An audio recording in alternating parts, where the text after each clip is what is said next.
আসসালামু আলাইকুম। সবাইকে স্বাগতম মৌমিতা কিচেন বাংলাতে। আজ আমি আপনাদের জন্য নিয়ে এসেছি একদম ভিন্ন স্বাদের একটি পিঠার রেসিপি। কাঁঠালের পিঠা। যারা কাঁঠাল ভালোবাসেন তাদের জন্য এই রেসিপি একদম পারফেক্ট।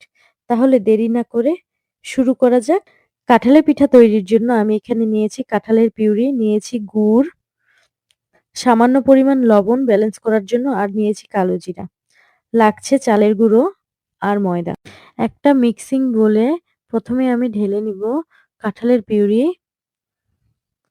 তারপর এতে দিয়ে দিব গ্রেট করে রাখা গুড়। গুড়গুলো আমি গ্রেট করে নিয়েছি। তারপরে এই গুড়গুলোকে ভালো করে কাঁঠালের পিউরির সাথে মেশাতে হবে। এখন তাতে দিয়ে দিব কালো জিরে। কালো জিরেটা দিয়ে ভালো করে মিশিয়ে নিব। তারপর এতে দিয়ে দিব চালের গুঁড়ো। এটা বাইন্ডিং এর জন্য খুব ভালো কাজ করে। তারপরে দিয়ে দিব এখানে ময়দা। ময়দাটা দিয়ে খুব ভালোভাবে একটা বেটার তৈরি করে নিব।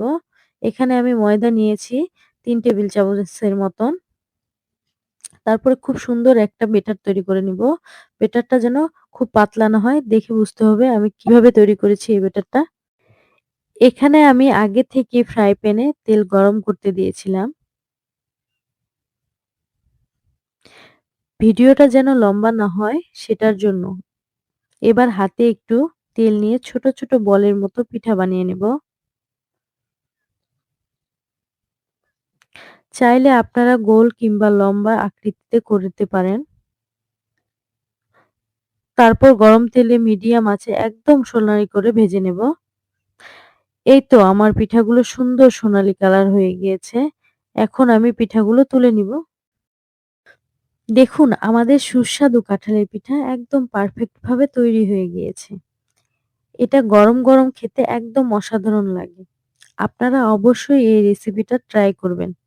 আর কেমন লাগলো কমেন্টে জানাবেন। আর যদি ভিডিওটি ভালো লাগে তাহলে লাইক দিন, শেয়ার করুন এবং মৌমিতা কিচেন বাংলা চ্যানেলটি সাবস্ক্রাইব করতে ভুলবেন না। দেখা হবে পরবর্তী মজাদার রেসিপির সাথে। আল্লাহ হাফেজ।